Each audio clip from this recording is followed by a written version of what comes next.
This time, I'd like to call Community Development and Housing Committee to order. Clerk, would you call the roll? As a reminder to all in attendance, this meeting is being recorded and live streamed on the county's YouTube page.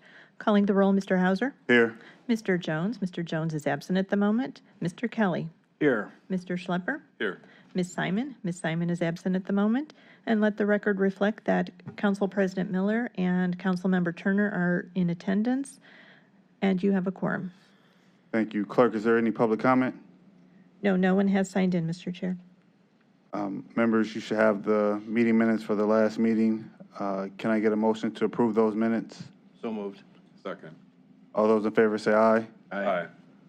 All those opposed? Seeing none, the minutes are approved. I think we have an announcement from Trevor.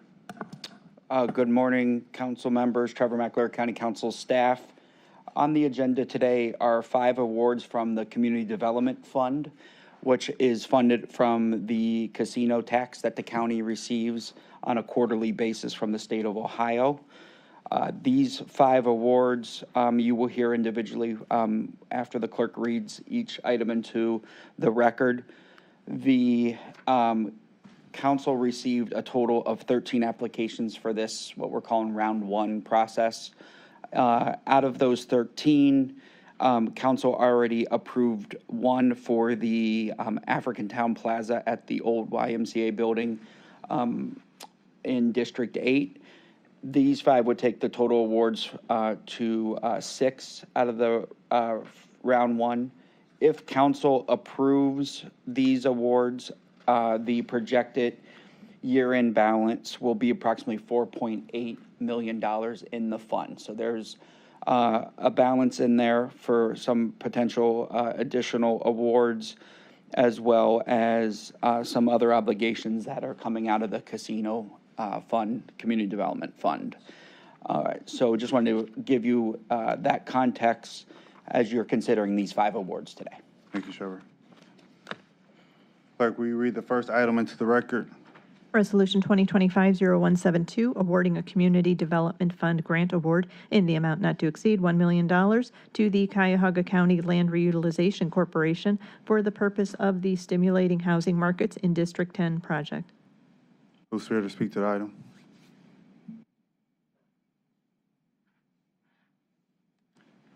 Good morning, council members, committee members, to the chair. Ricardo Leon, President and CEO of the Cuyahoga Land Bank. Nice to see you. So I think I have a brief presentation. I'm not sure. Yeah, perfect. And then I will go through the presentation, and then my colleague, Dennis Roberts, Chief Strategy Officer, is available to assist, answer any of the difficult questions. So where's the clicker?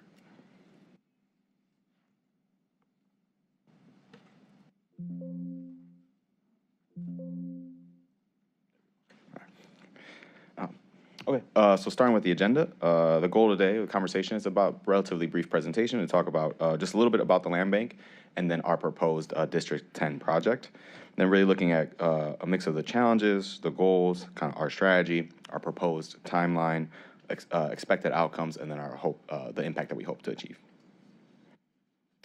So starting with the land bank's mission, the mission of the land bank is to strategically return non-productive land to productive use and to improve the quality of life for county residents.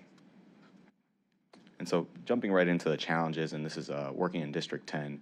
And I would say that District 10 is not unique, really, I think, to Cleveland and Cuyahoga in general, in the sense that there are very strong markets, and then there are very challenged markets as well from a housing perspective.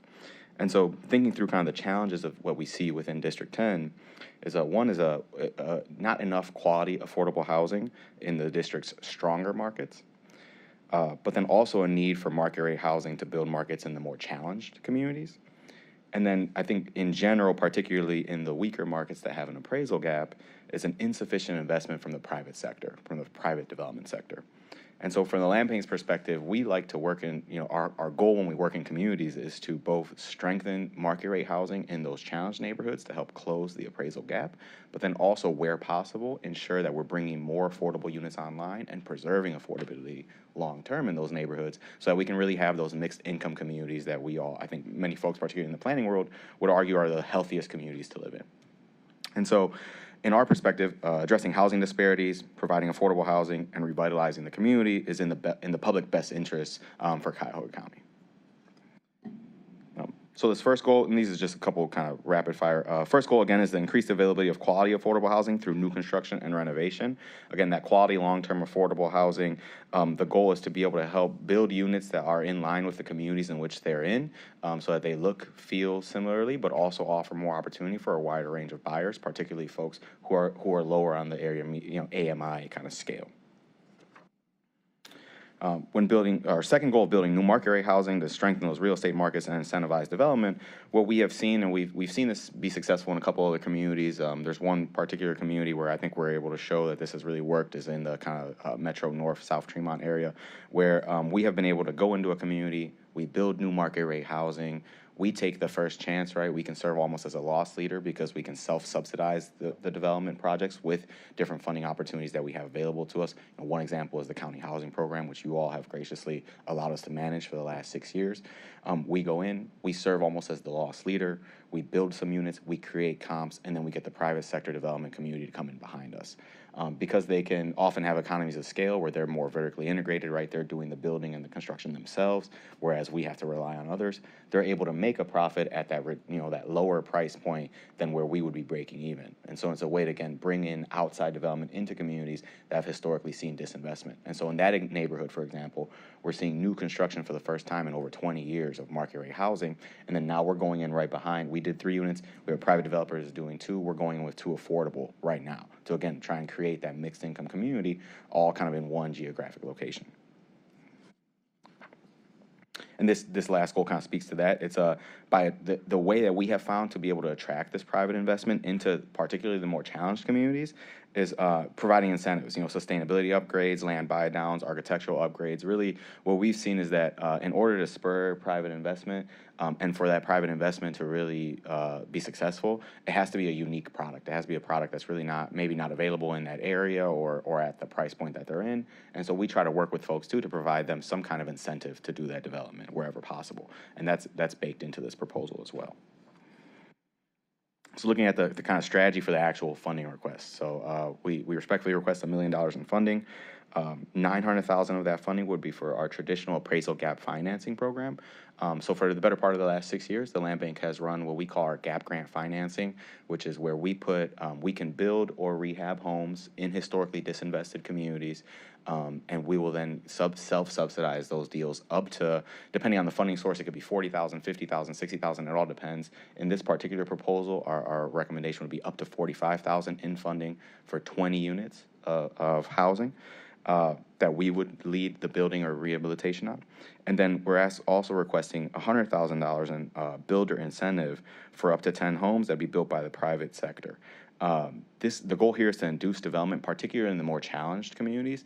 What we see is folks, there's concerns about being able to get their ROI, right? Or they know they won't get a traditional developer. Let's say they need a 12 or 14% kind of hurdle rate in their ROI. They might look at a neighborhood we're working in and say, hey, I don't know if I can make that, or I'm willing to make a little bit less, but can you help me, solve some other issue here? And so that's the goal there, is with that $100,000 is that we can incentivize builders to build 10 units in some of the most challenging parts of District 10. Our proposed timeline is, if awarded funding, we would really start in earnest Q3 of 2025 and kind of finalizing the actual markets.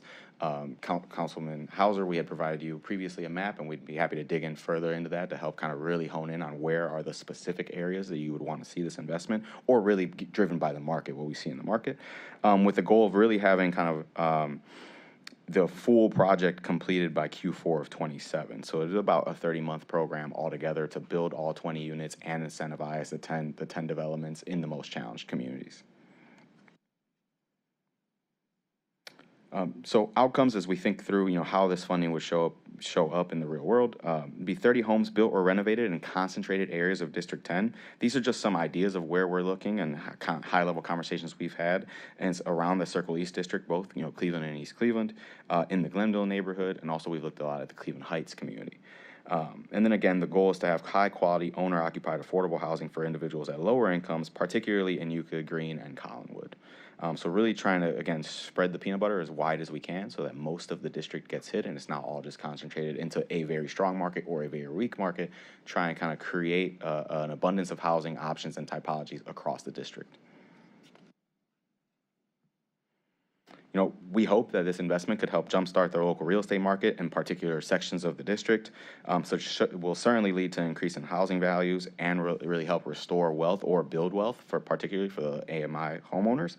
And then the goal really is to continue creating a blueprint for how we deploy different housing strategies across different markets throughout the county. Because as I mentioned, District 10 really is kind of a microcosm of the county in the sense that there are very strong and very weak communities kind of slammed right up against each other. And we see that across the county. And so our hope is that we can start kind of piloting how these types of investments can happen in other communities to help both stabilize markets, create owner occupancy, create comps, but then also stabilize and provide that affordable housing for the long term. This is just a map here of kind of where we have done work. And as you can see, kind of within District 10, there's about 14 new construction and 8 renovations, either completed or underway. So it's kind of a mix. You'll see a lot in that Euclid Green area, but then also in Conwood, Nottingham. You'll see a little bit of activity in Cleveland Heights, and then, of course, in the Circle East District as well. So the impact that this $1 million award would really generate is preserving and increasing the supply of high-quality, affordable housing, would help reduce barriers to home ownership by bridging that appraisal gap. I think one of the biggest issues that we see and why communities have been challenged is that the cost to build a home in the vast, unfortunately, a large chunk of the county, the cost to build or renovate a home far exceeds the cost at which you can sell that home, right? And so the development is just not happening because developers don't have an incentive. I would love to say that we aren't in a capitalist environment, but we are, and developers need to make a return. And so whatever we can do to help kind of make that happen.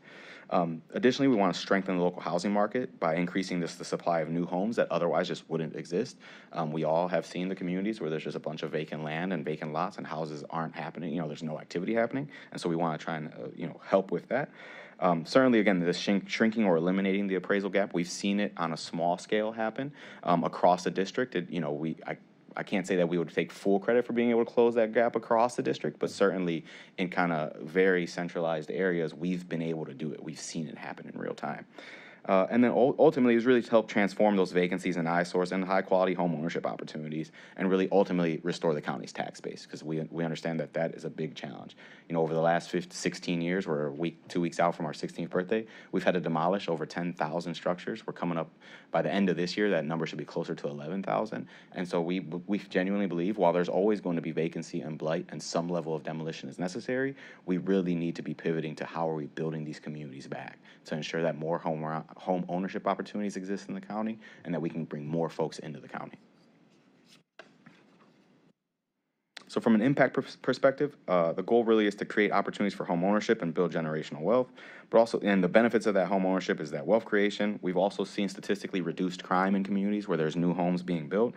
We've seen increased community stability, significant community engagement, and particularly when we think about the Circle East District, we have spent the better part of the last 3 years boots on the ground, engaging with residents, and then also economic growth, and again, hopefully spurring more development. Our goal is that when we come in, we show the market that there's a reason to be in whatever particular community they're in, and that they come in behind us so that we can see development moving, and then our hope is then to move to the next neighborhood that needs the help, right? So I'm happy to stop there for any specific questions, and at that point, I'll probably ask Dennis to come up as well because he may have more technical answers that I can't answer. I would appreciate it. Ricardo, I open up questions to my colleagues. Good morning. Through the chair. First of all, thank you for being here. We had the opportunity to meet a couple weeks ago. I was incredibly impressed with all of the work that you've been doing throughout the county. I have a question. You're mentioning some things about wealth and wealth generation for residents of the county. One of the things we had chatted about that kind of struck my interest is if there's a house that needs to be demolished on a particular street, obviously then there's an open lot that's left there. Can you kind of describe what the process is to potentially add that lot to somebody else's parcel that lives on the street? Obviously, we know in doing so that's going to add wealth to that person because their property's worth more, it's larger, things like that. But what does that process look like? Yeah, absolutely. For us, it's pretty straightforward as long as it's a lot that we're able to control. Again, at certain times, so what can kind of goes one of two ways. There are times where we have the funding available through whatever funding source we have. We can go in and knock that home down, whether it's a nuisance abatement or a home that's in state forfeiture. And then sometimes we keep the lot. But oftentimes what happens is we'll transfer that lot to the municipal land bank in whatever community is. So unfortunately, once it goes into the municipal land bank, it's really out of our control. So the other time when we hold the lot, we have a process, and we've probably done over 1,000 of these since the beginning 16 years ago. It's a pretty straightforward. It's a side yard program. We have I think a 2-page application. We always make sure, let's say Mrs. Smith sees that house, come down. She lives next door. She's an owner-occupied buyer. She's been there 20 years. She can submit an application. It's like a 2-page application. We'll review it. We always try to check in with the local elected, for sure. Particularly in the city of Cleveland, we'll try to work with the local council person just to make sure that there's no other plans for that community. And assuming that everyone kind of gives us the green light, we'll sell a lot for $100 to the homeowner. If it's not an owner occupant, if it's a developer or like a LLC owner, we'll often then try and talk to both sides to see if maybe there's a lot split that could occur. And there have been times where we've also sold that lot, but it'd be at an elevated price. But we tend to try to focus on owner occupants as much as possible.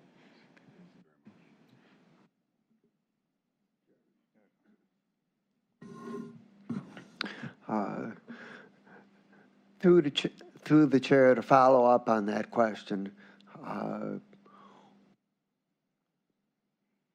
when do you split a lot among the adjacent homeowners, and when do you try to build a new house on the lot? To the council president through the chair. So it all depends really on that neighborhood. So in some areas, and quite frankly, it's just kind of what's happening in the market. There are some areas where, for example, if it's an area where our funding doesn't allow us to work, meaning like county housing program, it's out of the county housing program kind of area where we can't subsidize. But the market may not be strong enough where you can actually, break even, then oftentimes the decision is like, well, we can't build here yet. So it is often driven by the market itself. It also could be driven by what's happening in that community. So we've definitely had situations where, for example, we're in the process of, we got a $23 million allocation from the Ohio Department of Development to do 1,100 demolitions this year. We're probably a quarter of the way through those, maybe a little bit less, maybe a fifth of the way. And in some of the areas where we're doing work, those units were given to us, meaning like the city of Cleveland said, hey, these 600 houses are houses that we want to take down because they're a nuisance abatement and they've done all the nuisance abatement work. They may already have a development opportunity or project lined up in that community. So oftentimes that can be a driver where the municipality or the local elected saying, hey, when you take that down, there's this other thing that's happening. Let's make sure that we're in coordination, where the land bank can really be more of kind of like a site selector in a way, where we can help aggregate land and get it into the hands of developers that are kind of leading the initiative forward. And then sometimes it's also more kind of an art than a science, right? We have to look at certain neighborhoods and say, this neighborhood might be the right place. I think the Metro North neighborhood is an example of that. When we built our first units 3 years ago, we were the only folks building in that community. And I think a lot of folks kind of scratched their head like, hey, why are you guys building here, And then, 3 years later, the Metro Health campus is essentially done. There's a bunch of investment. Scranton's becoming a more viable corridor. It's a neighborhood where folks, we were able to go in and secure 50 units of concentrated affordable housing in a multifamily development. And so now it's kind of starting to become a real neighborhood in that way. And so now we're making the decision to continue investing. So it's a little bit of a mix of art and science, but oftentimes it's being dictated by what the local community or the community development or economic development kind of world is doing in that neighborhood. Through the chair, one more question, if I may. My question is if you could put this proposal that's in front of us today in a broader context of all the renovation and new home construction work that the land bank is doing, what other areas are you working in? What are the funding sources that you have available to use for those programs? And how does this particular program fit into the larger strategy of what you're trying to do in Cuyahoga County? Yeah, absolutely. To the president through the chair. So this really fits in kind of in general. This is kind of the general approach the land bank takes when we're able to get funding in to do work. So a couple different funding sources we have. We're in year 6 of the county housing program, which was a 6-year, $30 million program in partnership between council and the land bank to spur development in historically disinvested communities. And it's really leveraging this kind of approach. It's stabilizing market rate units wherever possible, and then preserving affordability wherever possible. So in a lot of ways, it's very similar. Well, again, it was a 6-year, $30 million program. We're in our final year of that program.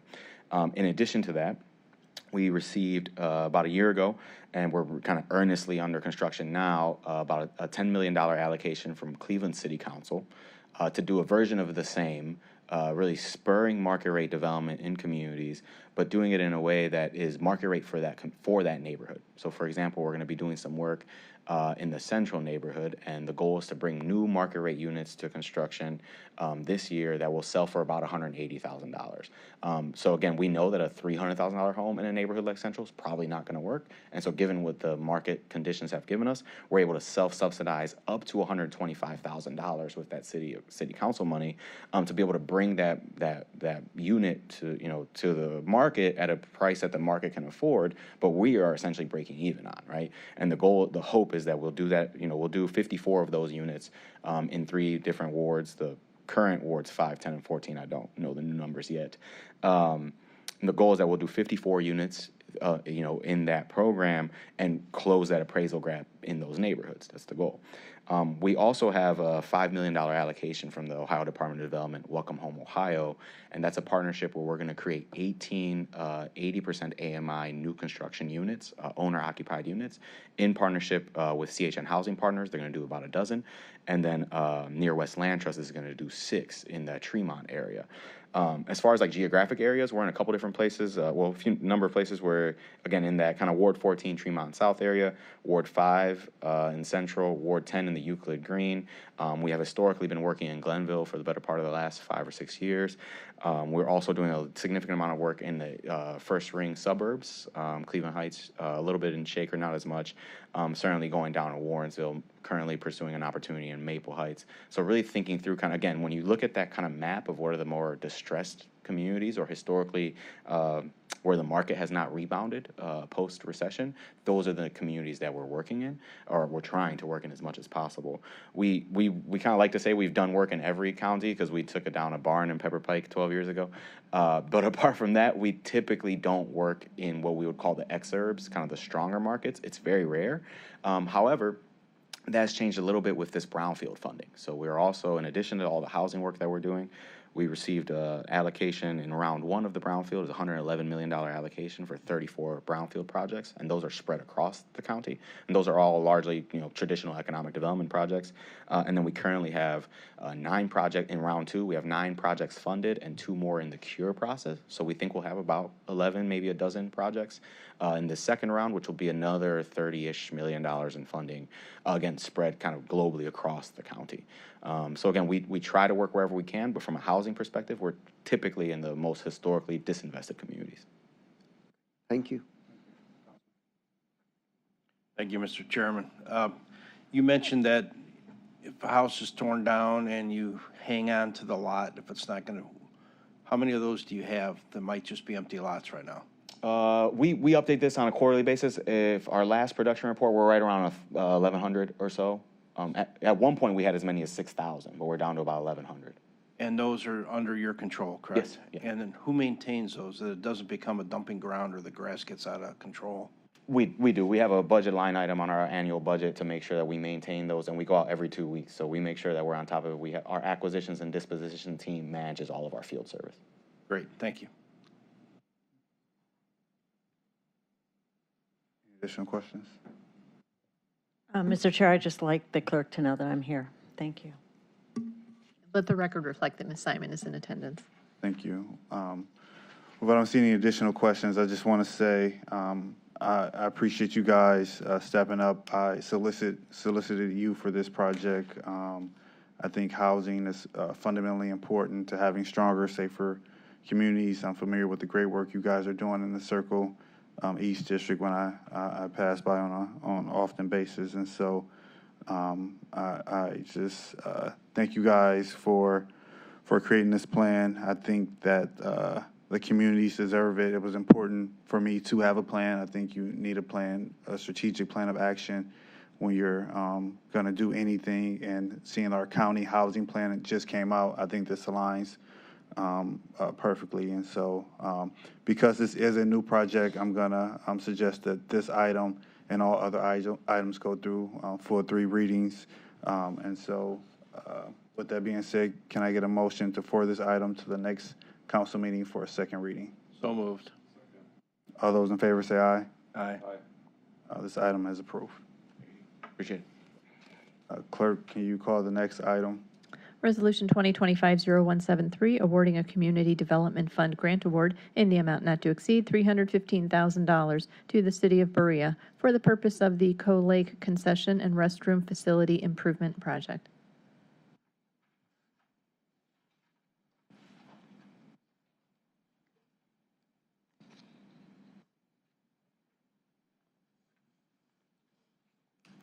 Hi, good morning, council members. Appreciate the opportunity to present our project this morning. My name is Tony Armano. I'm the city engineer and public service director for the city of Berea. I'm here today to present our Co Lake Restroom and Concession Facility project.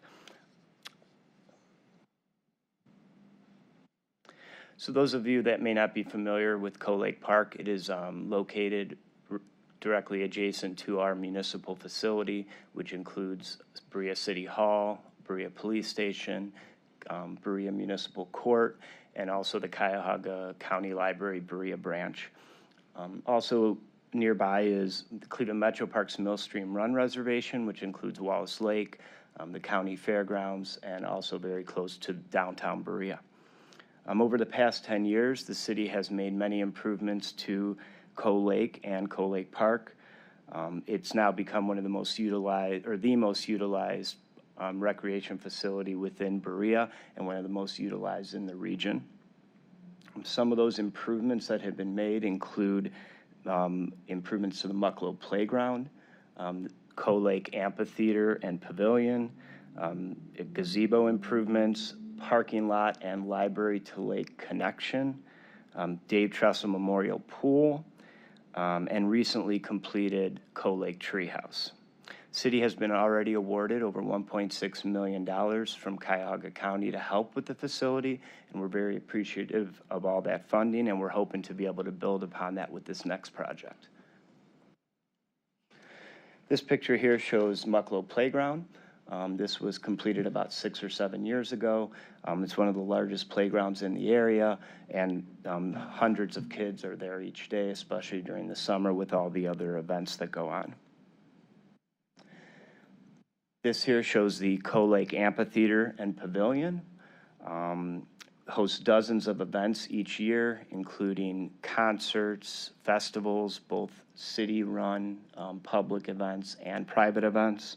There's many weddings, graduation parties, birthday parties that happen at the pavilion each year.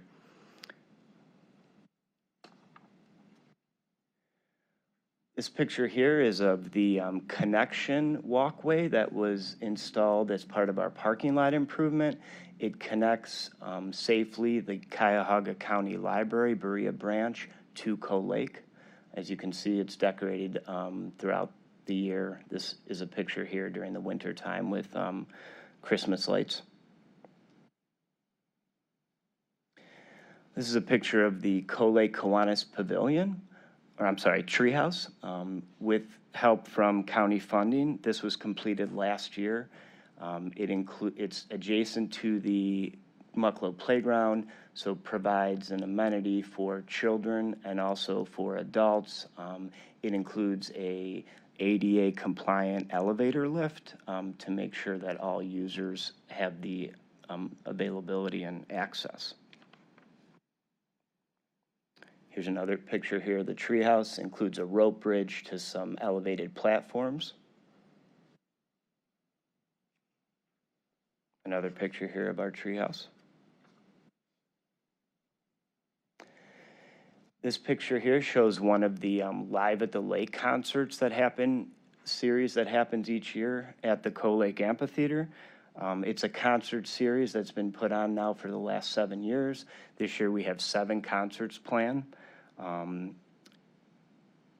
that's part of the Live at the Lake series. We also have concerts during our festivals, our Grindstone Festival, and also our Jack Frost Festival and Harvest Festival. I've already mentioned some of the events that happen each year, but here's a list of some of the bigger events, the concerts, the 3 festivals that the city hosts each year. The picture here is the Cleveland Lantern Festival, which this year will be its third time it's hosted at Coal Lake Park. That is a national event that happens throughout the country, and it's been a very successful event at Coal Lake the last few years. I mentioned that also at the park is our outdoor pool. It was recently named after Dave Tressel, who is a teacher in our Berea City School District. He was also a swim instructor at the outdoor pool for over 30 years. He passed away a couple years ago. Here, the top left picture here was when the memorial and sign were given, and you can see Lieutenant Governor Jim Tressel, which is Dave's brother, was also at the event. Here's a picture of the current concession and restroom facility. It serves their outdoor pool, but also all of the events that I've mentioned that happen each year at Coal Lake. Currently, it is outdated and is very limited with some of the needs and functionality. It is not heated and does not have any air conditioning, so it can only be open and serve the facility. It's weather dependent, so in the winter we need to shut it down each year. It's outdated, does not match some of the other amenities at the park. So what we would like to do with this project, this shows some of the improvements. We'd like to remove the existing veneer, relocate some of the walls to expand the concessions that are able to be done at the facility, add new doors, clean the floor and put a new finish on, insulate the exterior walls and roof, make interior improvements, including sinks, mirrors, a mop sink, install drop ceiling. Then we would add Berea sandstone, which many of the other facilities as you saw in those pictures are included. Build an enclosure with a roof on the west side because there are currently chlorine tanks for the pool in the basement of the facility. And this has caused some concerns with the longevity of the facility because what chlorine can do to some of the infrastructure. We have some concrete on the deck of the pool that needs to be replaced. And as I mentioned, probably the key thing is to add a heating system for cold weather so we can have the facility open year-round and provide the restroom and concessions to the area. Then we would also add shingles to match, or a new roof to match some of the existing facilities like the pavilion and the treehouse, and then add gutter and downspouts. So in regards to the budget, the total project cost is estimated to be $630,000. We are requesting half of that, $315,000 from the Community Development Fund. The other 50%, a couple years ago, former Berea Mayor Jack Kafer's sister passed away, and she graciously left funding to the city that specifically needs to be used at Coal Lake Park. So we would utilize the funding that was left from Gail Staron of $315,000 as a match for this project.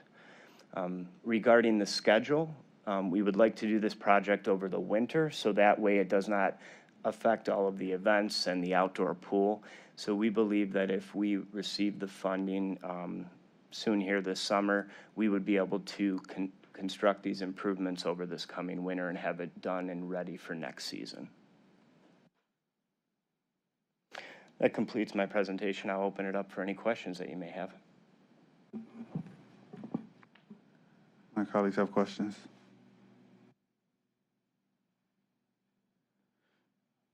I don't have many questions either. How much was the original donation amount that y'all left? I believe it was around 390,000. Okay. Remaining funds would be used for, other various improvements around Coal Lake. And how many people, as I saw the live performance, how many people do you think utilized the restroom within a year? Different projects you guys have. So just for example, the Live at the Lake concerts, we estimate that 2,000 to 3,000 people are there for each one of those events.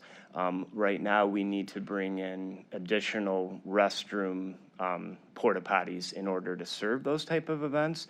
But with this new improvement, by being able to expand that, we still may need to bring those in for the larger events. But it'd be hard to estimate, but it's between the pool usage, the playground usage, all of the events that happen, hundreds a day are using that facility.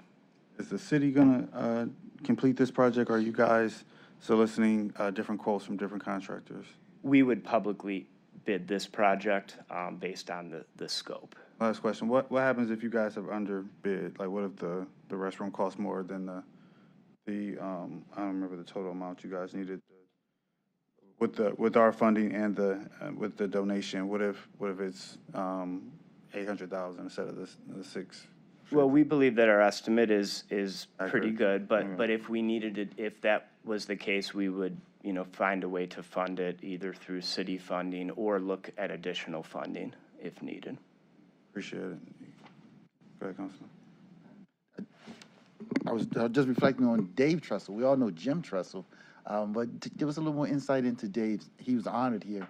Tell us a little more about Dave Trussell. Yeah, so Dave, as I mentioned, was a school teacher in the Berea City School District for his entire career. My understanding is a lifelong Berea resident. His family, he grew up there along with his brother Jim, and he was a staple at the pool, the outdoor pool. My children were taught by him, and many other children within the city.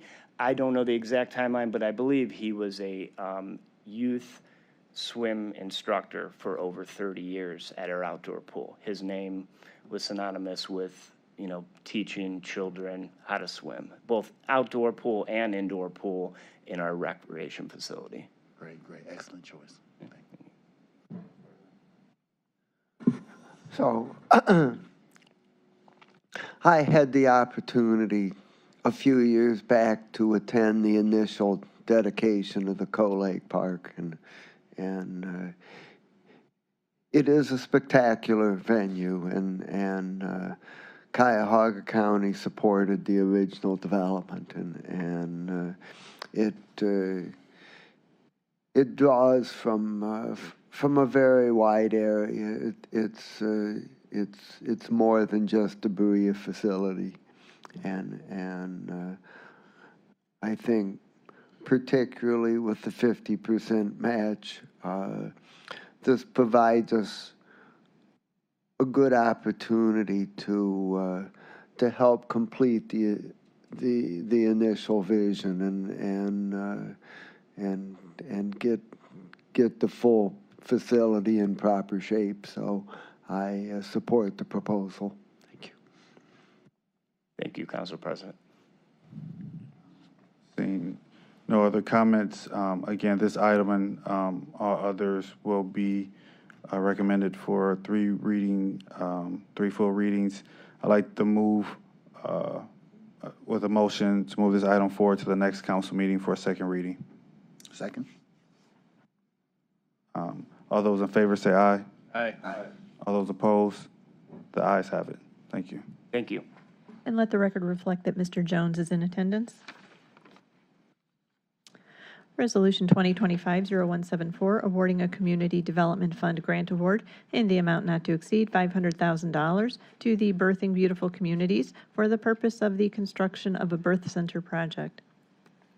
All right, good morning, everyone. My name is Jasmine Long. I'm President and CEO of Birthing Beautiful Communities. It is lovely to see so many friendly and familiar faces today. Okay, so at Birthing Beautiful Communities, we like to say that we connect the dots of life. Our work is really rooted around reducing infant mortality, maternal mortality, and ensuring that we have health equity within our communities across Cuyahoga County. We do this, we've been doing this for 11 years in Cuyahoga County, 6 years in Summit County. We provide holistic wraparound services to the moms and families that we serve. We also have several programs, our Birthing Mom Unchained program, which is actually where we go into the Cuyahoga County Jail and we assist any incarcerated pregnant person with services, and we actually are able to attend their labor and delivery. And this is a program that is very unique in that there is no guard present in the room.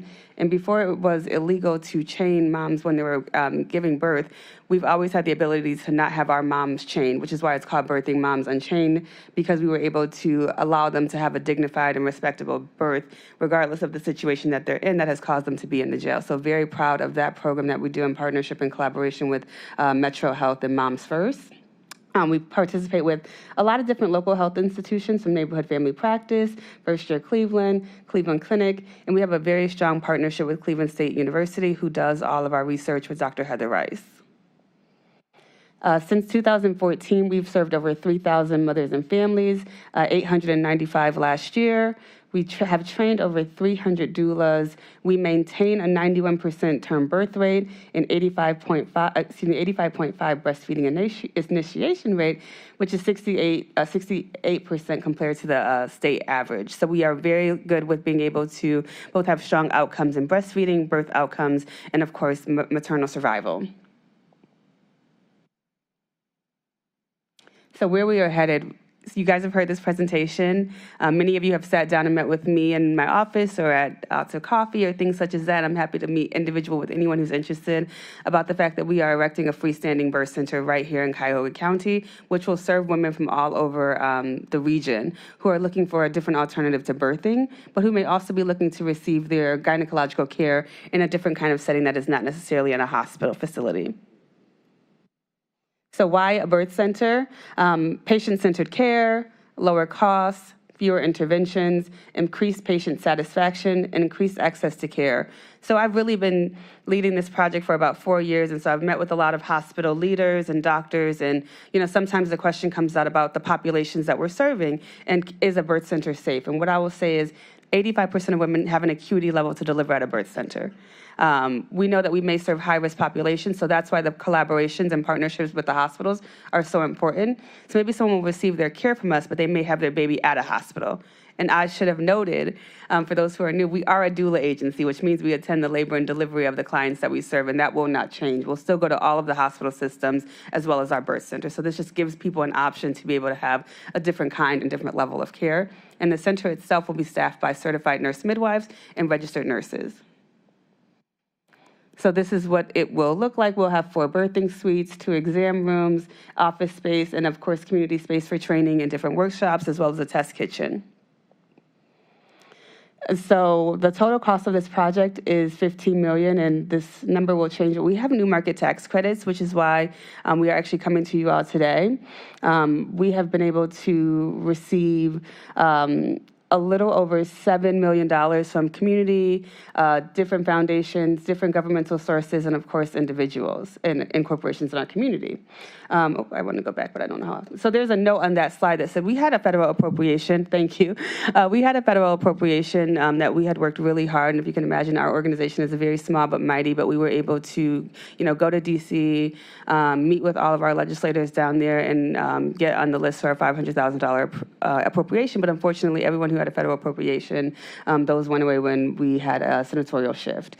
And so we are very grateful that the council has stepped up and provided us this support, because we need to close these new market tax credits for a multitude of reasons. One, we understand that the prices of things may rise. We had already had our GMP go out. We had already had bids in, Councilman Hauser, to the question you were asking the previous gentleman about costs rising and things of that nature. We want to be able to close our new market tax credits so that we can lock in these prices so that things are not going to continue to increase and our project costs rise. But also, we want to continue to ensure that the new market tax credit program is not in jeopardy of going away. So it's really critical. These dollars are gap-filling dollars for us to be able to actually start our full construction and have this building open by spring of 2026. So with that, I do end, and I will take any questions as always. I'd like to open up the questions.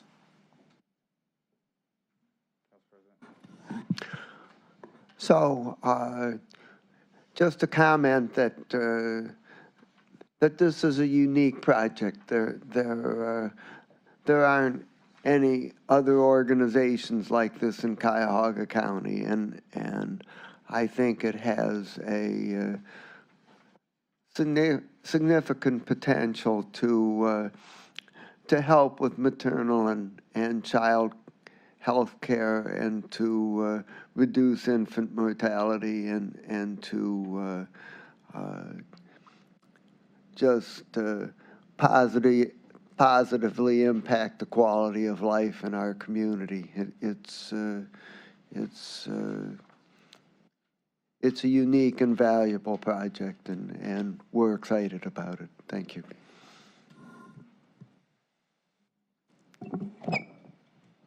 Councilwoman Turner. Thank you, through the chair.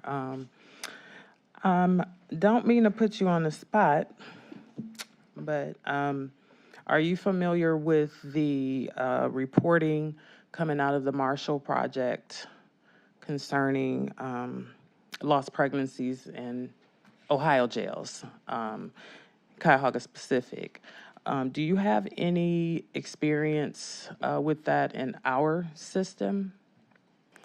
Through the chair to the councilwoman, I don't want to speak out of turn. I was contacted to give comment on this story, and I was not able to give comment on the story, particularly because we work with incarcerated women in the jail, and that's just not been something that we've heard experience. So I did give my colleagues at Metro a call on Friday and asked to have a meeting. It's just Monday today, so I just want to check in and do my research and due diligence, because it is just not something that we have heard and or necessarily experienced. That doesn't mean it's not happening. It's just not something I'm aware of, and I just don't want to speak out of turn. And not to place blame, but I guess to the core of my question is about what can we do to better support pregnant women in our county jail? Yeah, I mean, I think that there have been, to the councilman through the chair, I really do think that there have been several. We've been working on this project for 5-6 years. There have been a lot of changes, including, pods that are able to allow, once a woman has her baby, to be able to breastfeed and to pump and to have additional food and resources and things such as that. And so I know that there are things that are being done to really, it's painted differently. It looks different to make it feel more welcoming. And I know that I've talked to Councilwoman Conwell that there are ways that when the new jails are built, that to really think about how to make this something that is a different kind of facility. And so I think is work being done. But again, there needs to be more of always, right? So making sure that there are fruits and vegetables and things like that. I know that there are efforts to do those things. I want to look further into it before I give like an overarching to say this is bad, this is good. All I can speak to truly is what we see in the clients that we serve. How many pregnancies have you been involved with, your organization been involved with? Generally or in the jail? In the jail. So we probably do about 21 births per year in the jail, and that's because you have to imagine, like, some folks are cycling out, some folks may be released before their baby is born, so there's just some people may be transferred to a different jail, but we may have helped them during the pregnancy, so there's a lot of different factors that kind of go into that. Okay. Birthing Moms Unchained. Yes. Okay, thank you. That's the first time I heard of that. Thank you for all that you do for our community. Through the chair, again, thank you so much for being here. This is an incredible project. I think this is going to change the lives of so many people in our county. I have kind of a qualitative question for you about the project. So, as we know, Cuyahoga County has one of the worst records in the United States. In fact, in many metrics, we're last place, which is deeply troubling. I think I had shared before, there are 194 urban counties in the United States, and for black and brown women in particular, and maternal mortality, infant mortality, we are ranked 194th in the United States. So we're in last place. So this work is critical at a baseline. The big question for me is, some of the statistics surrounding black and brown women and giving birth. This statistic, 8 out of 10 women of color in Cuyahoga County reported concerns surrounding a traditional hospital birth. things like not being listened to, having symptoms of things like preeclampsia and being ignored, those types of things. So can you speak to some of those like social competency, quality of care type pieces in terms of how you're going to approach that as we move forward? Yes, through the chair to the councilman. I think that is such a great question. Maybe that was a tee up. I think what makes this work important and what makes it as successful and as innovative as it is the collaboration piece, right? We understand that not every person is going to give birth in this birth center. But to your point, we want to make sure that people are able to advocate for themselves. We want to make sure that the hospital systems are able to hear them. So we do have collaborations and partnerships with all of the hospital systems, and we're going to be even rolling out some more intensive surveys and things that moms can take when they give birth to their baby so that we can continue to improve the birthing process. University Hospitals just started their teen birth program, which is a comprehensive program where doulas, midwives, nurses, OBGYNs are working collaboratively to hear the needs and concerns of the patients being served. And so really being able to dig in and get folks to understand you have to listen to what the patient is saying. As doulas, we fill in the gap and we stand as like translators. And so even though we're for birth, I'm like, everyone needs a doula, because I always give the example of how many times have I, as a woman who does this work, who should not get frustrated in a healthcare system, hear something that a doctor says, it turns me off and it just ruins my whole appointment. Or how many times have I waited until my hand was on the door to ask the most pressing question that I had the entire appointment because I didn't want to seem like I was uneducated and didn't know something. And so really trying to change our community's mindset so that it is okay to ask questions, it is okay to question your provider, but then also so that the providers know and the healthcare system leaders know that it is okay to listen to client complaints. You have to listen to them in order to get better. So we do grand rounds. We work with students at Cases Nursing School and Cleveland State's Nursing School. We work with their pregnancy simulation labs so that they understand how to treat patients with care. And so it's really taking the time, as Councilwoman Turner said, I do a lot because it has to be comprehensive. There is no one organization that's going to fix it, one hospital that's going to fix it. We truly have to work in collaboration without egos, without needing to be the one that takes the credit to say, hey, we were able to change and bring our community's numbers down because we worked in a collaborative manner. And Councilman Hauser said earlier about the idea of like a master plan and to go into things strategically. We move very strategically in this organization, which is why there is no other freestanding birth center in the state of Ohio. People can't get transfer agreements.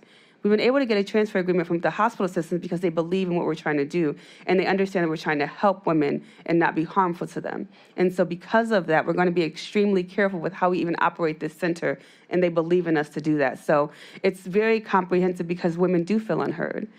People feel like, we have done 7 research studies with Cleveland State University where we have had, people talk about how they go there and the doctor may lean over to their husband and ask them their opinion, and it's their body. Like things that happen like that all the time that just really cause a level of unnecessary stress in a doctor's appointment that causes people to shut down. I've even heard of experiences. One of my good friends, she happens to be a Black woman, giving birth, physicians poo-pooing essentially some of her concerns. Her husband, who happened to be white, expressed the same concerns, was listened to, right? So we see these types of demographics and dialogue and things happening. So I think it's really, really incredible. And in fact, I think the work that you're doing could really be a national model in terms of what cities and regions like ours could do to address and solve this problem. So I'm incredibly pleased with the work that you're doing. Personally, I'm a huge advocate, and I would support you in, as long as I possibly could. So thank you. Thank you, Mr. Chair. Jasmine, again, I just want to congratulate you for all that you've done. I've enjoyed the time you and I have spent learning more about what you do. Infant mortality, I'll go back 15 years when I first took this office and learned about infant mortality and realized I was seeing it as a funeral director on a regular basis. Mothers who were losing their children, and predominantly African-American, many times single mothers, many times locked in a cycle of poverty because I could call the county and they would have a check for death benefit assistance towards the services. So again, they were locked in a cycle of poverty. So all of these societal issues, we were able to see them I could see them in an individual person and put a face to it and see what it looked like.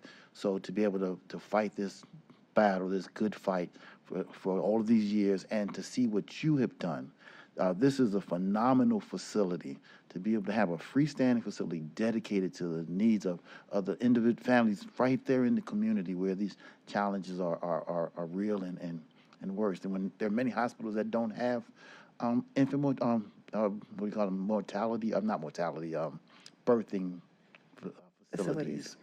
And so again, just congratulations on all you've done. I mean, I can't even put into words how phenomenal and powerful it is for you to have gotten to this point. And you could probably go all day telling us what it took to get here. So I look forward to being helpful, being supportive. Even on the more practical side, when it comes time to construction, we want to make sure, again, there are opportunities for diversity, even in the dollars that you're going to take to build this facility. So that's a conversation for another day as well. But If I may. congratulations. Yes. Through the chair. I haven't mentioned this, but something that is also exciting to me and important to me, this really is a woman-led project, down from the city architecture team, down to AKA Construction with Arian Kirkpatrick, who will be leading this as our general contractor. We've been so intentional about when we talk about diversity and equity and inclusion, when we talk about inclusion, or when we talk about doing stuff that is equitable in this city, we want this project to mirror that, right? If our organization is that, we have to mirror that in this project. And so that takes sometimes a heavier lift, but we are built for this, and we're gonna get it done. And I really do feel an immense sense of pride for what this project means. I hope for our community to feel a sense of pride in this building and to feel like this is something that belongs to all of us. So I do feel that. I'm very grateful to everyone for their support, and we will continue fighting the good fight. I have a comment, a couple questions too. Councilman Jones's point, the county has been doing the work around infant mortality a long time. I remember when I started at the county as a special assistant, Executive Budish and I kind of created an infant mortality initiative with the churches. And it worked for a little bit, but it kind of fell apart. And I think having you as like a conduit where people can like work through is going to be game changing. That being said, I do have a couple questions in my Councilwoman Turner's voice, not to put you on the spot, but can you provide an update on where the organization is as far as conversations with the county regarding a potential loan for this project? Yes, to the chair. We are in the underwriting phase. So we will hope to go, is it the CCIC? We would look to be going to the next meeting for approval on a $2 million loan. Okay. Keep us Absolutely. updated. Yeah. What's the timeline for this project from start to completion? Yes, so this is one of the last pieces of financing that we need. It's going to take us between 30 to 45 days to close on the new market tax credits once they get through all the closing. And then if we come to an agreement with PNC, we may actually be able to start breaking ground like in a couple of weeks. And then they said 12 months, so I'm saying 18 months just to give a little bit of grace period for delays in shipping and things, construction. I feel like things always go awry. So this project should be open and ready and operable by the spring, summer of 2026. Nice. How many families and do you believe this center will serve on an annual basis? Absolutely. So right now we're serving 895. We grow by about 200 to 250 each year. So I imagine the first year we probably will serve 1,000 families, if not more. Okay. We'll do 50 to 75 births, but we'll be providing other care for individuals as well. Nice. Tell me about any wraparound services you guys plan to offer, mental health, any? Thank you. To the chair. Yes, we have mental health support services. We have a full 5-person behavioral health team. We have a licensed therapist on staff. We have grief recovery specialists. We have peer specialists on staff. So all of those services will be happening in this one facility. We'll have cooking classes and demonstrations. We'll have yoga. We offer infant massage, really any wraparound services. And we don't have a strong partnership with Tri-C right now, but I'm working on strengthening some of those partnerships around education. We are working, I believe, with Starting Point to do GED classes for our clients now. But what would it look like if we could host those classes at our facility? So really thinking about now on the front end, how can we optimize this space so that it really is a community resource? Nice. And my last question, what's the long-term sustainability plan for the center once it's completed? Yes, so the nice part about the center being a health center is that we will be able to receive Medicaid, private insurance, and private pay clients.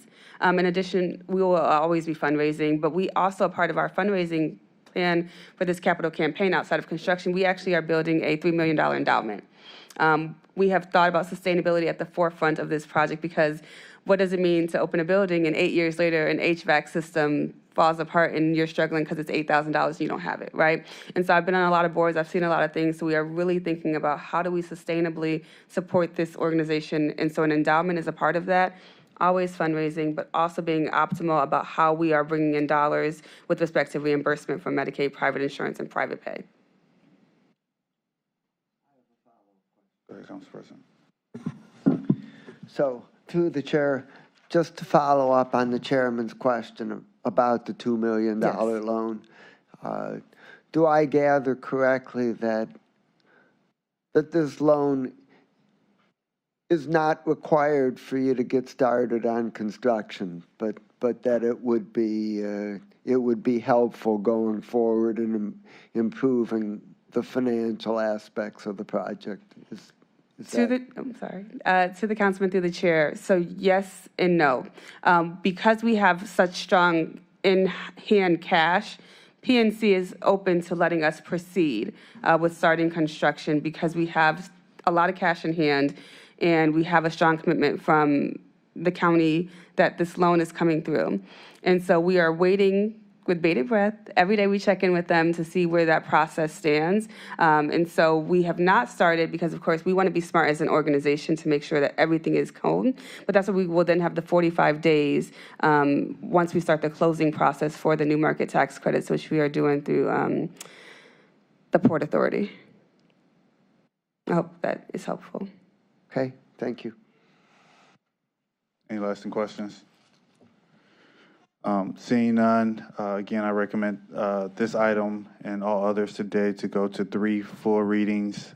Do I have a motion to send this item to the next council meeting for a second reading? So moved. All those in favor say aye. Aye. All those opposed? Seeing none, the item will move forward for approval.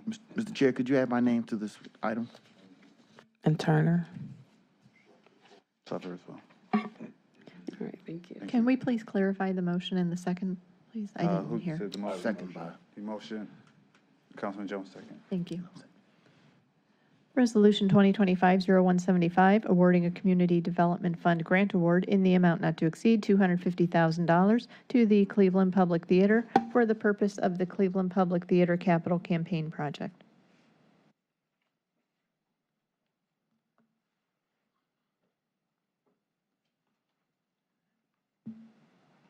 Good morning. So great to see you all in our beautiful county. I just wanted to take a moment to recognize, especially those of the Erie Nation whose lands were stolen from them. But we're so lucky to get to be here now and grateful for their stewardship. My name's Raymond Bobgan. I'm the Executive Artistic Director of Cleveland Public Theater. My name is Melissa Waddell. I'm Director of Development.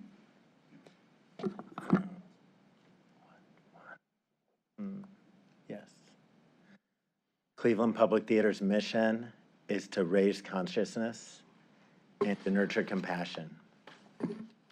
And we do that through groundbreaking performance and through life-changing education programs. A lot of arts organizations use big words like that, but we really believe in walking the walk. Our work is really centered around creating original performances that are deeply rooted in community. On the groundbreaking performance side, not only are we doing brand new plays, but a majority of those plays are by artists who are Black, Indigenous, and people of color, and really represent our county and our city. And those artists are local artists creating original work here. Many of them are launched into our nation. I am just returning very late last night or early this morning from the National New Play Network, where local artist India Nicole Burton presented her own play in front of a national audience. She is now a 5th time through the National Play Network awardee and has gone on to have her plays produced across this country because of the work of Cleveland Public Theater. We also, I said life-changing education programs. By that we mean long-term, intensive, and relentless engagement. We are serving hundreds of children who live in public housing. We run 2 free programs throughout the year on site at Cleveland Public Theater, serving predominantly city residents.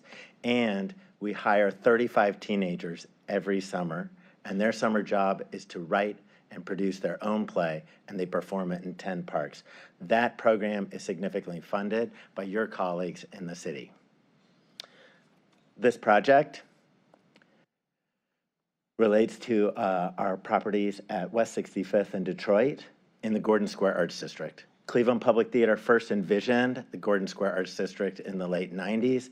Our buildings include the church, which you can see kind of the number 1 there, which was built at the end of the 19th century. The Gordon Square Theater, built in the early 20th century in 1911, predating Playhouse Square, and also 2 other buildings that were built around the 20s. These buildings were in great disrepair when we originally took them on, and we did some basic renovation to the roofs and things like that, but have not really undertaken a major renovation project until now. The church is currently completely inaccessible to anyone with mobility needs, so there's about 6 steps up, and has no public bathroom. The front of our building also has accessibility issues in that there is only a single restroom on the first floor, and we are doing performances for, of course, hundreds of people. Here's a little picture of the church. In the church, you'll see we are planning to build out to the south. This will allow for there to be a lobby, accessibility access, as well as bathrooms in this building, and make it not only fully accessible, but actually usable. We can't really use it for much right now without bathrooms. In the front of the lobby, we are currently planning to, you can see now that there's a single restroom and a very large staircase, and the 2 buildings are not connected in any way. Audience members have to actually walk back out of the building to go to one of our 2 theaters. They buy tickets here and have to walk back outside and through another door. We will be now consolidating these 2 buildings and fully integrating them and introducing 10 total restrooms, and 4 of those are gender-neutral restrooms. Just a couple other things. Ooh, back. I did it. Just a couple of other things about our programming. Cleveland Public Theater founded Teatro Público de Cleveland. It is the first Latina-focused theater company in the region, and through our work, we've developed a community, really, of theater makers to support now 3 different Latina theater companies. We're very proud of that. And we also are home to one of the nation's only Arabic-speaking companies, Masra Cleveland Al Arabi. This is a nationally significant project, and we currently are working with the Middle Eastern North African Theater Makers Association of America right now to bring greater funds and recognition to the work we're doing. And now Melissa's going to talk a little bit about the numbers. So one of the things you saw on the last drawing was our classroom space. It's currently an adaptable rehearsal space that we're using for our education programming. It is adequate, but it is does not fully meet all of the wellness and accessibility needs of our students, and it is also not on par with what's students who do similar programming in the suburbs from better resource communities might have access to. So we want to ensure that our students who are primarily BIPOC, primarily from low-income households, have access to the exact same resources and opportunities as their peers from better resourced communities. So you'll see that as of FY23, we were able to serve 65 students through our teen program, that's STEP, Can Academy, which is for children ages 7 to 14 on site. That was 100 students. And then CMHA Can, that's our programming that we do at public housing, 210 students. And then the highly involved is students who are consistently participating in programming every week for an entire session at a time or multiple of programming. And we project that those numbers that we'll be able to serve will significantly increase with our renovations. So we can double the number of STEP students we serve overall and significantly increase the percentage who are highly involved by engaging them in that renovated classroom space throughout the year and not just in the summer. We also anticipate being able to serve more students in Khan Academy. That program consistently sees a wait list every single quarter for students. So we will be able to serve more and serve them better in the new classroom space. And then we will also, through this process, be expanding increasing the number of CMHA youth that we serve by creating opportunities for them to engage on site at CPT amongst their own cohorts and with each other and learn about and have experiences with other youth, their peers who have the same interests. Currently, we serve 21,000 individuals a year directly. That's people who come to our shows, that's students in our programs, attendees at our community events. And then the 760,000 total individuals engaged, those are people who might walk by and see us performing in a public park or who engage with us other ways indirectly. And so part of this project includes renovations to our exterior and facade as well, which is one major component that's going to increase our reach. And we project that approximately 29,000 individuals will be served in our new renovated facilities directly. Specifically, you'll see a substantial increase in youth that we're able to serve. And then serving our artists and audiences who are primarily Black and other patrons of color who are able to attend and significantly increasing the number of individuals who are engaged through other means.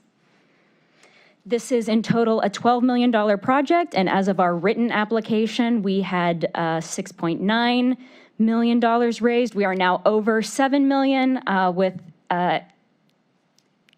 expectations of receiving at least $1 million in additional funding before the end of this calendar year. So that brings us to over $8 million. That concludes the presentation. Any questions? Any questions? Councilman Slepper. Good morning. Thank you so much for being here. The work that you've done is really incredible. I'm looking at this image, this map image, or this aerial shot, I should say.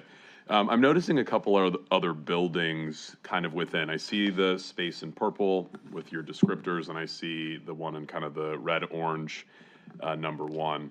There's a couple buildings in the midst of there. Is there kind of a long-term plan to almost turn all of this into a campus type of environment, or is there a possibility to do that in the future? Yeah, thank you for that question.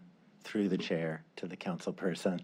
I'm really grateful for the question. This has been a big part of our work. When we started gathering the artists of Cleveland Public Theater, really around a lot of issues that have to do with equity, diversity, and inclusion, still awesome words. We heard back that the buildings themselves are really diminishing or almost erase their work because you drive by and it's like sleepy town.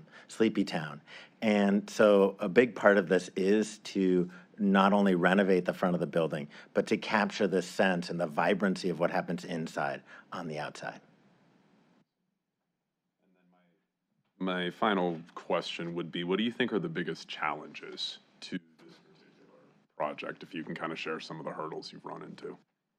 Well, I think everyone across our nation are experiencing extreme challenges related to the economy and to shifts in funding.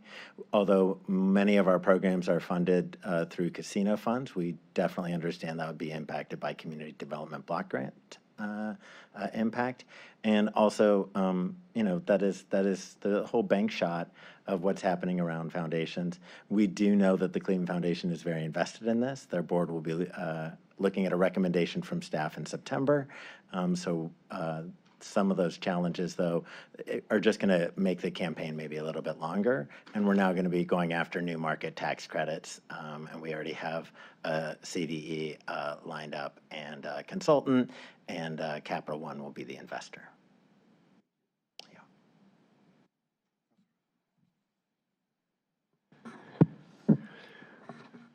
Through the chair, my question is what the construction schedule is and whether whether it's going to be done in a single shot or whether it's going to be done in phases in where you start pretty soon having raised a good bit of the money, but still having a ways to go, but deferring some till a second phase. That's a great question to the council president through the chair. Our plan right now is to break ground in December on the church itself. That project is the longest phase of the project, so we hope to complete the entire project inside of the timeline of that phase. So if we break ground in December, we could break ground as late as March or April on the rest of the project. So that would be after we would have completed everything for the new market tax credits. So we hope to do it all in one long sort of varied level phase. It's our hope. And what's the target date for completion? Every year, we do an amazing event called Pandemonium. I hope you can all attend. We hope to have completed the project by September of 2026, and that would be the date of Pandemonium. For sure, the church has to be completed by November, as it is the central piece of Dia de Muertos celebration that brings thousands of people to the neighborhood. And that's in the last week of October or the first Saturday in November. Okay, thank you. Thank you. Any other questions? I don't have any either. I appreciate the update on the budget as well as, you have some councilman, as well as the timeline update from council president. Again, this item will have 3 full readings. I'd like a motion to move forward with this item to the next council meeting for second reading. So moved. Second. Thank you all for your leadership and all the work you do every day. Really appreciate you. I'm gonna, Yeas and nays. yep. All those in favor say aye. Aye. All those opposed? Seeing none, the minutes, the item is approved. Projected final passage is June 10th. Resolution 2025-0176, awarding a Community Development Fund grant award in the amount not to exceed $300,000 to the Greater Cleveland Habitat for Humanity, Incorporated, for the purpose of the renovation of the Cleveland Habitat Building Project.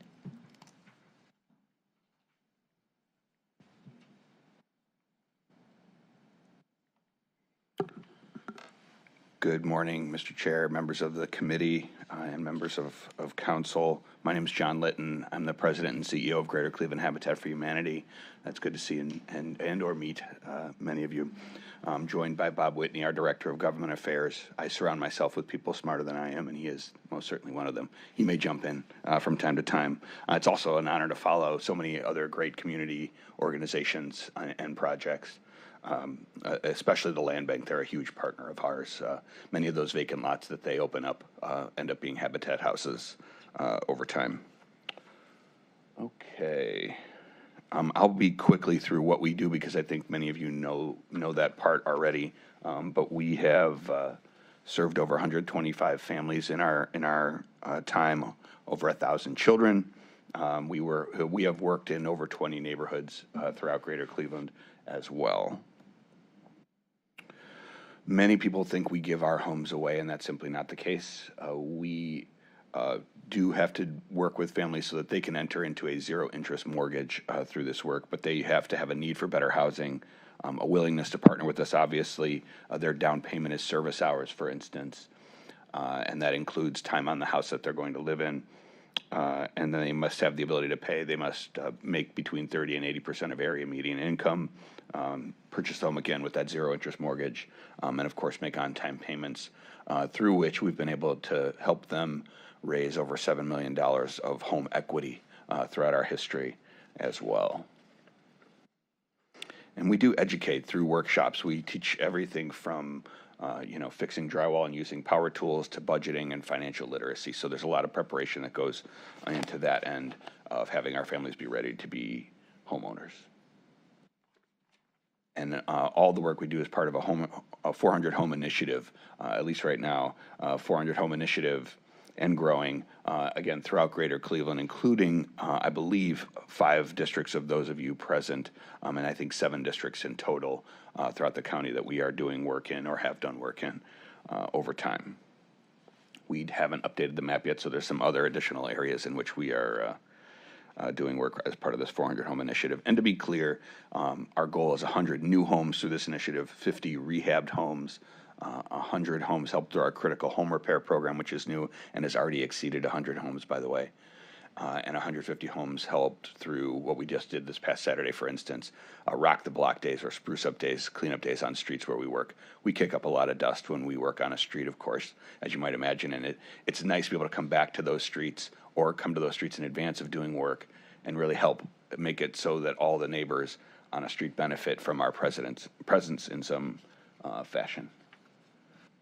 And why we are here is for our main hub, our mothership, so to speak, and to do some work there. This is a rather old picture before Amazon was across the street from us. But you can see the breadth of the building we are in now, which we purchased a couple years back in 2023 for $2.8 million. This is, of course, the site of our main Habitat for Humanity Restore, where we are doing all kinds of work to bring to the community gently used, and in some cases new items to the general public. We do purchase some product of what we sell, figuring if you're going to buy a couch from us, you might as well buy a new rug while you're here, that sort of thing. So it's an important part of our fundraising, of course, as an organization, but really also the principle of us keeping things out of landfills, reusing materials. We even have a all volunteer wood shop that fixes up a lot of the items that come flowing through our facility. All told, $1.5 million in gross revenue for that restore every year, almost 39,000 customers. All three of our stores make $2.68 million in gross revenue, and over 80,000 customers. 3.5 million pounds diverted from landfills. I like to point that out. And all of this goes back in to our mission of bringing affordable homeownership to as many people as possible. I'm also very, very excited about this part of our project in our facility. It used to be that when one of you would come for a tour, you would see everything except us building a home, because that's happening out in the neighborhoods. Well, as you know, our winters aren't always that kind to us, and it slows down our production. We're proud to be one of the top 25 affiliates in the United States, with visions of being in the top 10. And one way for us to do that is to overcome our winters. And so we've taken back some space from a tenant we have in the building, and added a wall build area to our facility so that we can start building walls throughout the year. And we just got started with it, and we're going to help do the walls for at least 10 homes this year, and 10 garages for those homes, actually for different homes, here in 2025 alone, and we just got started. So this is a wonderful area for us to start building our houses at our facility and then have them brought to site. And we have a few more pictures as well. That's First Federal Lakewood in there. That's their CEO. Hammering nails, or he's using a gun, but still. Anyway, and we even had to sort of frame it out and make sure we had the template right and things like that. So literally putting the house together on our site. We are also working on a training space at our facility to bring those workshops that I talked about to our site in a space that can fit everybody. We've also had to add some office space. We've been growing from a staffing perspective as well, and so it's going to add some offices to that area. But we'll have a lot of our meetings, community meetings and events, and again, those workshops held in that space. And then just to put our growth in perspective, over 20 new positions just in the last year and a half, 2 years. On our site, we also have the tenant I spoke of that has 8 employees that are on that site every day, but another dozen or so that may come in and out of there on a given day. So all told, we are growing and bringing jobs to the county as well. And and then this is an impossible to read slide for you all. But I'd like to point out the middle column there, $175,000 has already come to this building through you all in terms of ARPA funding that you and some of your colleagues committed to this project. All told, with the $2.8 million purchase and all the renovations that we're putting in, it's a $3.7 million project for which we are requesting $300,000, of course, today. And it sounds like hopefully through a couple more readings. And then just some high level, of a lot of what I just said. 3.7 project, 300,000 request. With that, do you have any questions I could answer for you? Through the chair, thank you so much again for being here. Huge fan of the work that you do. I also love Restore. I go there all the time. I was there last week. I am rehabbing my mom's old house and we're turning it into a rental. It's the perfect place to go. You want to get a box of tile for a small project or whatever it is, and then knowing the mission behind. But that facility over there is incredible. Really amazing. So my question really surrounds kind of your growth structure and what it looks like, for the next, let's say 10 years. So if you had a vision of what you think, the homes that you could build and the people that you could serve, how much growth do you anticipate, let's say in the next decade, for your particular organization and some of the work that you do? I know it's a broad question. It is. I appreciate it, though. From a results perspective, last year we did 24 homes, as one of the slides showed, closed on 24 homes, with the likelihood of hitting over 30 this year. We were in the low 20s into the teens the years prior to that, so kind of a constant growth upward. All told, in 10 years, I hope we're building at least 40 homes a year. I think that's a trajectory we can hit. That said, we're sort of on the lookout or working towards the next ARPA. ARPA was a wonderful thing.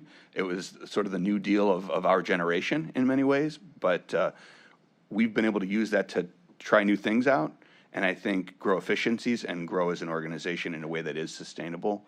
That includes doing modular homes, if you may have noticed in the area, particularly most recently in Collinwood, and that is sort of an innovation we've been able to bring to the city that I think people are seeing the results of and hopefully seeking to lure a manufacturer to Cleveland to be able to add to that growth. Because really, as the land bank, as Ricardo referred to, many empty lots in the city of Cleveland, especially 25,000 all told in the city of Cleveland between the city, county, land banks, and private ownership. There's a lot of land, a lot of an empty canvas, so to speak. So that sort of requires us to find ways to grow, I think, and hopefully hit that 40 home mark in the coming years. Again, if we were going to be in the top 10 in the country, that's what we'd need to be producing.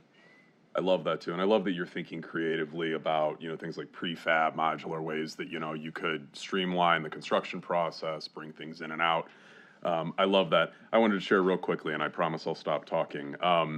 I don't know, about a month and a half ago, I had a tough week, and I just stopped at this little bar to have a beer and sit by myself. The bartender was a recipient of a home through this program. I don't know how we got to talking about it, but I had said, I just had a crummy week, and we were chatting. Then hearing this woman had 3 children of her own, the transformative impact that this had on her life, and hearing her walk me through it randomly, talking about how it had changed the trajectory of her life, her children's life, their access to education, all of the ripple effect that we see from one big transaction like this and what it can do for a family. So having the opportunity to sit there, sipping my beer, and kind of listen to her talk about the process was really incredible. So I think, again, as all of the presentations today, the work is transformative. It's moving our county forward. It's incredibly impactful. So just thank you. Thank you. You're welcome, Councilman. Through the chair, you've just touched upon why I have the best job in town. And I say it every day, and I don't intend to. It just happens. But to experience 25 or more of those sorts of happenings every single year. I just have the best job in town. Thank you, Mr. Chair. Container homes seem to be gaining traction. Is that something you might look toward the future? Sorry. Go ahead. Councilman, through the chair, we are a part of the City of Cleveland's RFP to bring a modular manufacturer to town. There's a lot I can't divulge right now in terms of who those companies are and things like that, but there are 4 finalists, of which one of those I would consider a container home type builder. So we will be in Ward 14 of Cleveland. What's that neighborhood? Clark Fulton. Thank you. We will be testing out one of their homes there. Okay. So it is something we're sort of dabbling in. All right, great, thanks. Okay. Well, again, thank you for all you do. We all know Habitat for Humanity is a household name. Tell me, I have received calls, and I know many who have received calls about their property and their rental property, always asking for you to sell. And I'll say specifically in the city of Cleveland, just because that's where I am and where the people I've been talking to. Is there something happening where, you know, larger companies or we're just buying up property and trying to rent them out? And how prevalent is this? What are your thoughts around this? Is it a pattern? Is something happening? And just what are your general thoughts on that? Sure, Councilman, through the chair,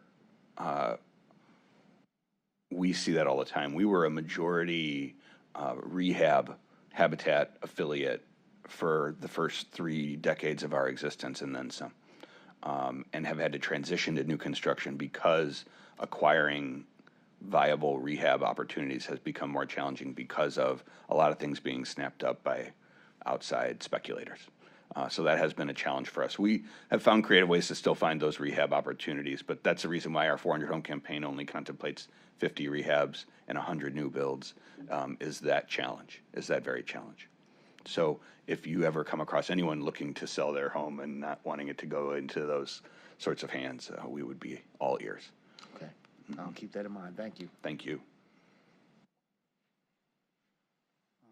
Seeing no other questions, just in closing, I also love Restore. I took my mother when I toured with you guys. Forgive me, CEO. I should have asked every organization this. You know, at the county, we don't have a community benefits agreement, but and I'm sure you guys, who will do the renovation with this $300,000? Is it you guys directly, or will you get outside contractors? The majority, Chair Hauser, the majority will be contractor work.